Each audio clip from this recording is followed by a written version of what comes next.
Bonjour Bruno Coquet. Bonjour. Vous êtes chercheur associé à l'OFCE, à l'Institut de l'entreprise. Vous êtes un spécialiste du marché du travail et vous avez publié Un avenir pour l'emploi aux éditions Odile Jacob, un livre très riche dans lequel vous expliquez notamment l'échec des politiques de lutte contre le chômage, un échec qui vient selon vous d'une erreur de diagnostic. Alors expliquez-nous cela, quelle est cette erreur de diagnostic et d'où vient-elle ?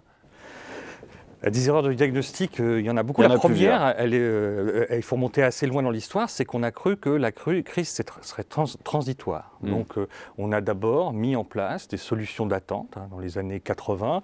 La lutte contre le chômage, c'est prioritairement de sortir des gens du marché du travail. Les jeunes en les laissant à l'école, les seniors en les mettant en pré-retraite. Donc ça, c'est la première erreur de diagnostic. Donc on pouvait attendre, et puis après, peu à peu, on se rend compte que quand même, il faut faire des réformes, et donc on fait des réformes à petits pas, d'une certaine manière. Peut-être trop de réformes, écrivez-vous. Peut-être trop de réformes. Quand on compte les réformes qui ont eu lieu dans la dernière période, dans les 15 dernières années, depuis 2000, on trouve qu'il y a eu 60 réformes depuis 2000, c'est-à-dire une par trimestre. Quand je dis réforme, c'est une réforme dédiée principalement au marché du travail et qui passe par la loi. C'est-à-dire qu'il y a plein d'autres réformes qui prennent d'autres formes et puis qui passent par des lois de finances ou des choses comme ça. Donc du coup, même en comptant pas très large, on a énormément de lois pour changer le marché du travail et au bout du compte, on se rend compte que la France reste plutôt moins performante que ses voisins. Alors dans votre livre, vous détaillez quelques pistes à essayer contre le chômage, en partant du principe que non, on n'a pas tout essayé. D'abord, vous dites que l'alignement des régimes du privé et du public est une part importante de la solution. Alors pourquoi est-ce qu'il ne faut pas au contraire voir l'emploi public comme un moyen d'absorber de l'emploi ? Aujourd'hui, l'écart qui s'est créé entre public et privé est une part du problème. C'est-à-dire que le motif des réformes, enfin un des principaux motifs, reste que l'on considère généralement que le marché du travail français est rigide. Des institutions internationales, en particulier l'OCDE, mesurent ça. La France a un marché du travail rigide. Or, quand on regarde cet indicateur, on voit qu'il mesure le marché du travail privé. De l'autre côté, si on regarde le marché du travail public, il a toutes les rigidités du marché du travail privé, plus quelques autres. Et puis après, quand on fait des réformes, depuis 30 ans, on réforme essentiellement le marché du travail privé. Quand je vous ai cité le chiffre de 60 réformes tout à l'heure, dans ces 60, il y en a 5 qui portent sur le secteur public. Alors après, ça ne veut pas dire que la qualité des unes et des autres ne les rend pas plus importantes. Néanmoins, ce qui se passe, c'est que chaque fois qu'on réforme le secteur privé sans réformer le secteur public, on crée un écart entre les deux, au détriment du secteur plutôt exposé à la mondialisation, qui est le secteur privé. Donc on a un problème d'équité avant toute autre chose. C'est-à-dire que le problème vient de l'extérieur, d'un ajustement de la France dans son ensemble au monde contemporain tel qu'il est, et on ne réforme qu'un seul secteur. Un autre point sur lequel vous mettez le doigt, si vous écrivez « Si le coût du travail est élevé en France, ce ne peut être qu'en raison du coût de la protection sociale ou parce que le financement de celle-ci est assuré par des taxes assises sur le travail ». C'est donc un problème d'assiette et si on part de ce principe, qu'est-ce que vous pensez de la proposition du gouvernement, de la promesse du gouvernement de hausse de la CSG ? On va dans le bon sens pour résoudre ce problème d'assiette ? Oui, alors je vais venir à la solution un peu plus tard. Le point, c'est que l'avis est largement partagé aujourd'hui, depuis assez longtemps, que le coût du travail est élevé en France. Le coût du travail, c'est deux choses. C'est d'une part le salaire net, d'autre part la somme des cotisations sociales ou des impôts sur la production qui sont payés en plus du salaire net.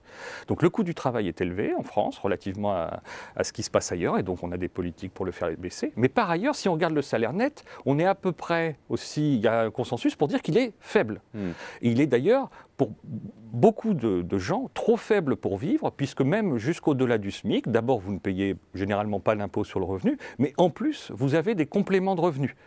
Le RSA activité, qui est la prime d'activité, enfin vous avez divers politiques de redistribution qui viennent compléter ce revenu au motif qu'il est insuffisant. Donc, d'une part, un salaire trop bas, d'autre part, un coût du travail trop élevé. Donc, qu'est-ce que ça veut dire ? Ça veut dire que ce qu'il y a au milieu, essentiellement le coût de la protection sociale, est trop élevé. C'est ça.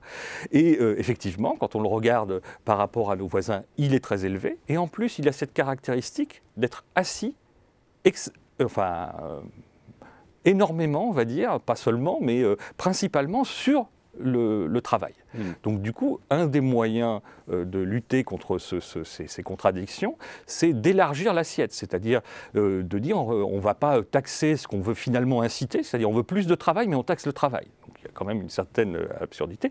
Donc l'idée de financer une partie de la protection sociale par des impôts tels que la CSG, c'est l'idée qu'on élargit l'assiette à d'autres ressources. Et donc du coup, on va abaisser ce qui pèse sur le travail.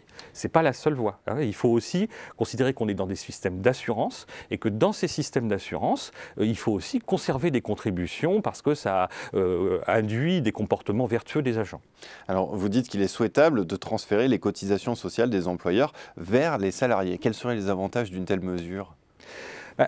En fait, quand on se pose la question, mais pourquoi y a-t-il des cotisations sociales des employeurs pour payer la protection sociale des salariés, que eux-mêmes d'ailleurs payent par ailleurs? C'est-à-dire on divise en deux. Alors c'est un résidu de l'histoire, hein. Ça vient de ces politiques paternalistes qui avaient créé dans certaines entreprises des politiques sociales, ce qu'on appelait des sursalaires. Ensuite, les politiques publiques ont consisté à généraliser ces sursalaires et c'est devenu des cotisations sociales patronales. Bon, le problème, c'est qu'aujourd'hui, compte tenu de la masse de ces cotisations, on engendre aussi des problèmes d'incitation, c'est-à-dire que les assurés sociaux ne sont pas conscients du coût de leur protection sociale. Pourquoi ? Parce que généralement, c'est l'employeur qui paye un bout de cette protection sociale, même l'essentiel d'ailleurs, hein, quand on regarde bien les taux de cotisation. Donc du coup, il est quand même important, si on veut maîtriser le coût, que les gens qui vont bénéficier des prestations aient conscience de ce qu'ils vont payer. Aujourd'hui, si on ajoute les cotisations sociales employeurs et salariés, on voit que c'est 5 mois de salaire par salarié et par an. Donc c'est gigantesque. Je ne pense pas que beaucoup d'assurés aient conscience de ça. Effectivement. Dernier point, vous livrez une analyse de l'assurance chômage qui a été assez remarquée dans ce livre. Qu'est-ce qu'on peut dire sur l'assurance chômage ? Quels sont les principaux problèmes que notre système en l'état actuel pose ? La principale originalité de notre système d'assurance chômage, c'est qu'il est privé. On est le seul pays au monde où seul le secteur exposé au chômage, c'est-à-dire le secteur marchand, employeurs et salariés, finance l'assurance chômage. Comme si ce secteur était responsable du chômage et le seul responsable. L'État ne met pas 1 euro dans ce système. C'est un cas unique au monde. Bon.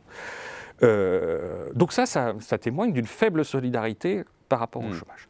Par ailleurs, si vous regardez le coût de cette assurance chômage, il est très élevé. C'est 6,4% du salaire, si on ajoute les cotisations employeurs et salariés, c'est-à-dire 1 mois de salaire net par an et par salarié.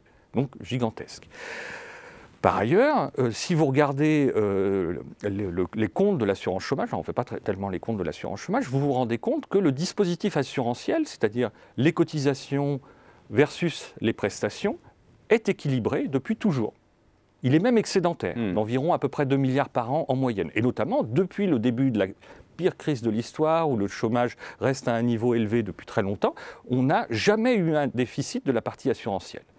Mais dans les comptes de l'Unédic, il y a d'autres dépenses. Il y a le fait que peu à peu, s'est instillé l'habitude de faire financer par l'assurance chômage des dépenses publiques. La première d'entre elles, c'est le service public de l'emploi, qui, comme son nom l'indique, est un service public, donc devrait être financé par l'impôt et tarifé au cours marginal pour les services spécifiques qui reviennent à l'Unédic. Les frais de fonctionnement pèsent pour 10%.